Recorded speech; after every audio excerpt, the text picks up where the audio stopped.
Kesatuan rakyat, kesatuan jiwa, kerajaan perpaduan. Teruskan bersama di dalam channel ini untuk perkembangan-perkembangan isu semasa, isu politik, dan isu-isu hangat di Malaysia pada hari ini. Jangan lupa teruskan bersama di dalam channel ini. Tekan butang like, share, dan subscribe channel ini untuk perkembangan terkini politik di Malaysia.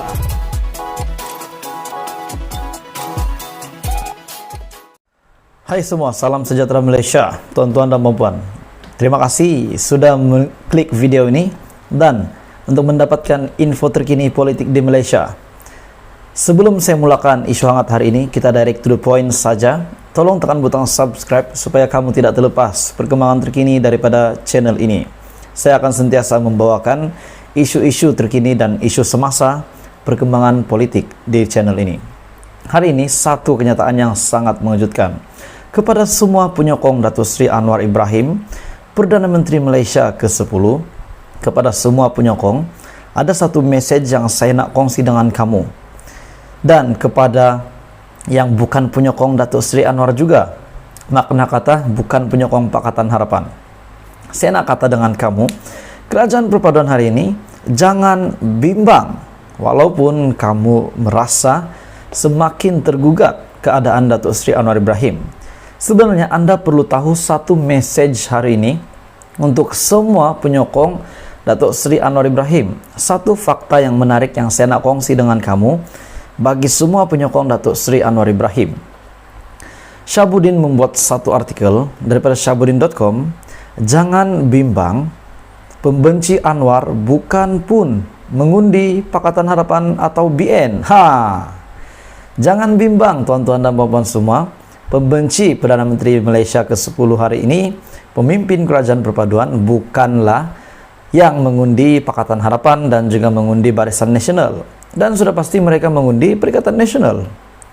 Ada penyokong PH mula meluahkan rasa kebimbangan mereka melihat serangan bertubi-tubi daripada pihak lawan, daripada pembangkang, dan juga sentimen kebencian terhadap Perdana Menteri Malaysia ke-10 dan kerajaan perpaduan di media sosial kebelakangan ini. Itu betul, kita tidak dapat menafikan memang banyak berita-berita mengejutkan, serangan-serangan daripada anti kerajaan perpaduan. Kata mereka, mampukah kerajaan pimpinan Datuk Seri Anwar Ibrahim bertahan lama? Oke, sebelum kita teruskan uja pada hari ini, apa komen Anda tuan-tuan dan puan? Anda mempunyai komen berkenaan dengan pertanyaan ini? Mampukah kerajaan perpaduan hari ini untuk terus bertahan dan berapa lama dapat bertahan? Realitinya, tuan-tuan dan puan-puan semua, realitinya pelbagai perkara mereka jadikan isu untuk menimbulkan keraguan terhadap kerajaan pimpinan Datuk Seri Anwar Ibrahim. Tidak terkecuali berkaitan hal-hal yang tidak kaitan sama sekali dengan Anwar atau janji PH pada PRU 15. Janji menurunkan minyak harga, janji menurunkan harga minyak, walaupun orang yang waras tahu ia adalah janji pada PRU 13 dan tidak terdapat dalam manifesto PRU 15 pun. Masih ada yang suka mengulang-ulang isu tersebut dan mempertikaikan bila lagi ia mahu dilaksanakan. Manifesto pada PRU 13 dan manifesto pada PRU 15 tidak sama tuan-tuan dan puan-puan. Kita kena fokus kepada manifesto yang terbaru. Mereka ini, selain selama ini semacam duduk dalam gua, mereka lah, siapa yang rasa duduk dalam gua, dia lah tuh, siapa rasa makan cili, dia lah rasa pedas. Perbuatan tersebut, tuan-tuan dan puan-puan, sebenarnya memperbodohkan diri sendiri. Kerana janji PRU 13 hanya boleh dituntut jika PH menang pada PRU 13. Betul atau tidak tuan-tuan dan puan-puan? Takkanlah manifesto pada PRU 2013 kita nak tunai pada PRU 15. Sedangkan PRU 15 ada manifestonya tersendiri. Coba kita pikir.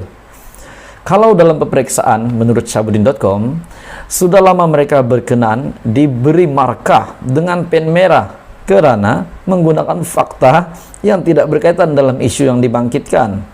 Lebih teruk lagi, penamatan khidmat Ketua Pengarah Jabatan Perkhidmatan Awam baru-baru ini juga turut diseret nama Anwar yang melakukan. Sekali lagi, mereka yang mengaitkan perkara itu dengan Anwar memang sah selama ini duduk dalam gua. Duduk dalam gua pula. karena langsung tidak membaca berita selama sejak 5-6 bulan sebelum ini. Jadi mereka ini rupanya hanya melemparkan tuduhan, tomahan, sedangkan mereka tidak tahu apa yang sebenarnya berlaku kebelakangan ini sepanjang 5 hingga 6 bulan ini. Kalau mereka jenis yang peka dan rajin membaca, tentu mereka tahu isu sebenar berkaitan ketua pengarah JPA yang ditamatkan khidmatnya oleh ketua setiausaha negara itu. Tetapi yang terus tidak habis-habis dipertikaikan ialah kedudukan Anwar sebagai Perdana Menteri melalui pembentukan kerajaan perpaduan sebagaimana yang dititahkan oleh Yang di-Pertuan Agong. Pelbagai aspek dan sisi lain yang cuba dijadikan alasan untuk mempertikaikannya tanpa mereka memahami bahwa kuasa melantik Perdana Menteri adalah hak agung. Itu adalah lantikan agung dan berdasarkan keyakinan siapa yang pada hemat Baginda memiliki sokongan majority ahli-ahli parlimen. Sepatutnya setelah pelantikan dibuat oleh Agong dan kemudian Anwar sendiri menunjukkan jiwa besarnya dengan sedia membawa usul undi percaya di parlimen pada 19 Desember ini, semua pihak mesti bertenang dan menunggu tarik tersebut untuk berbuat sesuatu. Jika yakin ada sokongan dan mahu menjatuhkan Datuk Seri Anwar Ibrahim, tolaklah beliau dalam undi percaya tersebut. Betul, siapa nak sokong Datuk Seri Anwar Ibrahim? Sokong betul-betul pada 19 Desember ini. Siapa tak nak sokong? Adakah perkara itu boleh menjatuhkan Datuk Seri Anwar Ibrahim?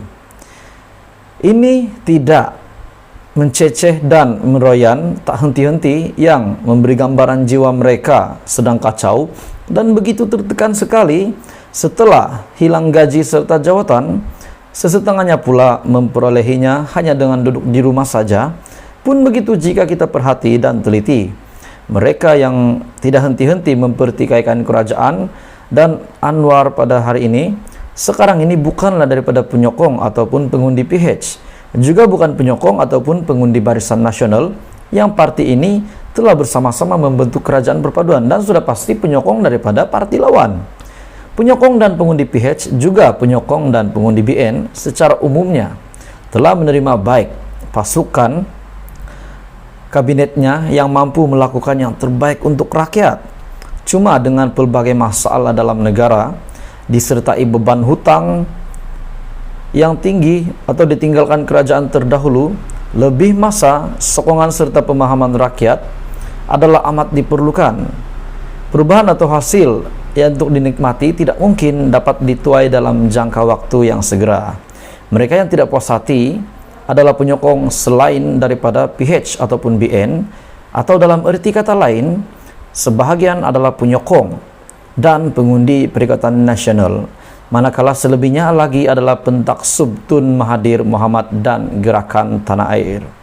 Mereka yang tidak puas hati adalah penyokong selain daripada PH dan BN, atau dalam erti kata lain, sebahagiannya adalah penyokong dan pengundi PN, manakala selebihnya lagi adalah pentaksub Tun M ataupun Tun Mahathir Mohamad dan Gerakan Tanah Air. Jadi apa komen Anda berita hari ini daripada Syahbudin.com? Jangan bimbang, pembenci Anwar bukan mengundi PH ataupun BN.